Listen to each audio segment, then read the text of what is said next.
Elizabeth Warren recently proposed a new policy idea that I hadn't previously even thought about really, but once she explained it, I was 100% on board. So she's going to make the pitch in this clip that I'm going to show you for breaking up giant tech companies like Amazon, Google, and Facebook. So this is what she wants to do. And then when we come back from watching her explain the policy implications of what she wants to do, then we're going to talk about the aftermath, which in my view is a really fascinating element of this story because they essentially make her case for her. These giant tech companies have so much power, so much economic power, and so much political power that they go all around the country saying, bribe me to come be where you are. And it's like a giant Hunger Games of some kind. What I believe is that to have more competition in the marketplace and to level the playing field a little bit for small businesses and entrepreneurs and startups, what we've got to do is take those platforms, you know how you order on Amazon or you do a search on Google, and break them off from the additional businesses that they're running.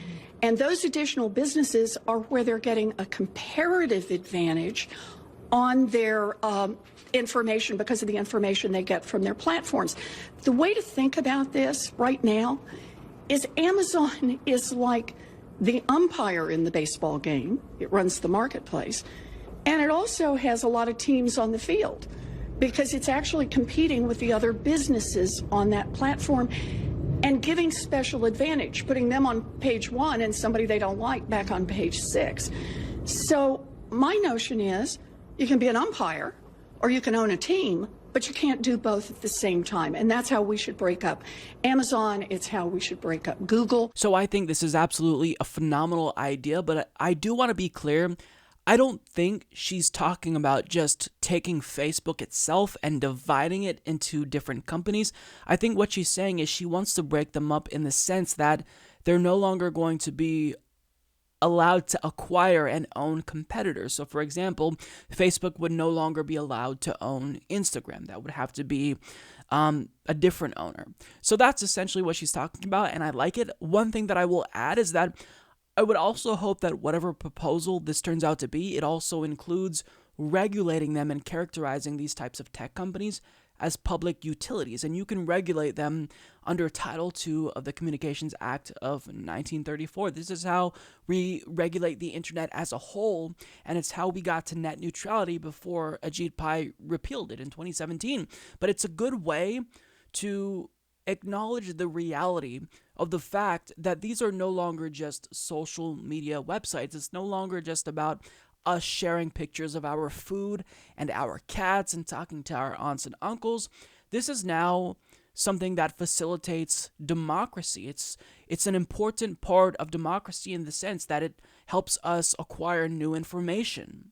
It helps us learn things about candidates before going into the voting booth. So they've taken on a new sort of significance, and I do think that we need to regulate these tech companies as they should be regulated, as public utilities, because that's essentially what they are now. And when you actually do become something that is crucial to democracy, like Google, we search for candidates and learn things about them, then you can affect democracy in a really negative way if you have too much power. And what Elizabeth Warren wants to do here is kind of rein them in. But after she talked about breaking up Facebook, what they did in response was they retaliated. They actually took her 2020 presidential ads and stopped running them. They censored her, literally. So, as Cristiano Lima of Politico reports, Facebook removed several ads placed by Senator Elizabeth Warren's presidential campaign that called for the breakup of Facebook and other tech giants. The ads, which had identical images and text, touted Warren's recently announced plan to unwind anti-competitive tech mergers, including Facebook's acquisition of WhatsApp and Instagram. Now, I think it's obvious to everyone that they removed her ad because she talked about breaking them up, and financially, obviously, they don't want that to happen, right? But they're not going to come out and say, we tried to censor Elizabeth Warren because she said something that we don't like. They're going to give some type of bullshit excuse as to why they did it. This is their excuse.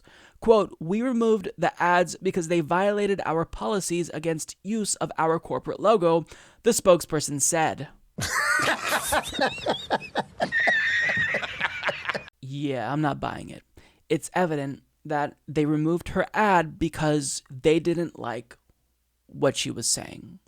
And what they're doing is demonstrating why they need to be regulated as public utilities and broken up. Because if you are so big, then you're not just a widely used social media app. You acquire power with growth, and now you threaten democracy. So if a presidential candidate says something that you don't like, now you can unilaterally silence them. And it's not just about this issue. It's not just that Elizabeth Warren can say we should break up Facebook and then be censored because of that. If they're censoring her over this, they can censor anyone over anything. And there's essentially no recourse because there's little to no oversight over these tech giants. They're not democratically elected. We have no say. So something that's so crucial now to democracy is going to need to be looked at in a more thorough way. We're going to have to grapple with the fact that these aren't just tech companies that are private companies. They play a role in democracy, and we need to treat them as such, because if they misuse the power they have, they can harm the country and potentially the world in a really substantial way.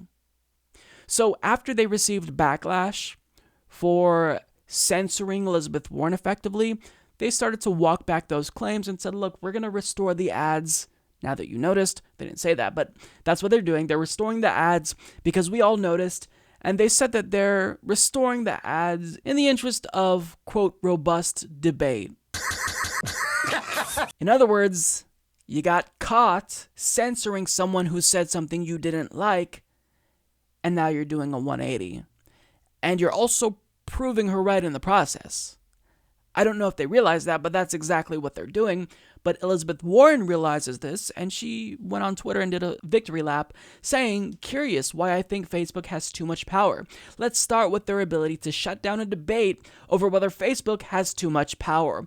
Thanks for restoring my posts, but I want a social media marketplace that isn't dominated by a single censor. Hashtag break up big tech. And after she tweeted this, Tulsi Gabbard responded saying that not only is she on board with this policy, but she also will be introducing legislation in the House of Representatives to do exactly what Elizabeth Warren wants to do. So, simply put, they have too much power. When you become so large that you have the power to unilaterally censor political opponents, you have too much power. And the government needs to regulate you as the public utility that you are. And look, it's not just Facebook. You don't really have to go far to see how these social media giants and tech giants can basically choose winners or losers based on who they do or don't like. So if you go to YouTube's trending page and look at the news section, these are supposedly the videos that are trending and gaining traction across the entire site. I mean, these are videos that are not popular. They have hundreds of views, if even, and they really struggle to cross the 1,000-view threshold. Whereas if you look at my videos, all of them have more than 1,000 views, and even my lowest viewed video has more views than one of the higher viewed videos on YouTube's trending page. But you'll never see my videos on the trending page. You'll never see a Secular Talk or a Rational National or a Young Turks or a Kim Iverson video on YouTube's trending page, because YouTube can unilaterally choose winners and losers. And they've chosen mainstream media outlets like CBS News to be winners, and they've chosen to suppress independent media voices. Even though we've proven that we are legitimate sources, we're good faith actors, we're not trying to peddle conspiracy theories, well, they still don't view us as legitimate.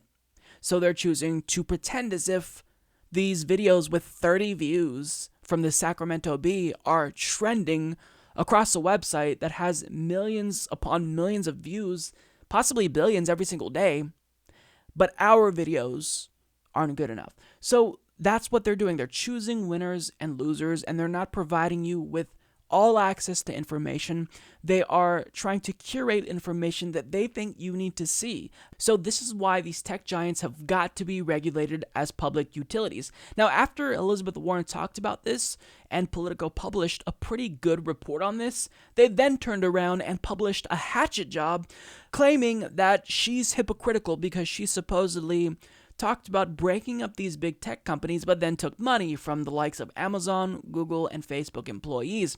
But these are individual donors. These are the employees of Amazon. They're not donating to Elizabeth Warren because they want Amazon and Jeff Bezos to have more influence. They're probably donating to Elizabeth Warren because they're a minimum wage worker at Amazon, and they actually want her to have more regulatory oversight and want the government to have more regulatory oversight over their employer. So it's nothing more than a hatchet job and a hit piece, and it shows the pushback that she's already getting, because what she said here, it struck a chord.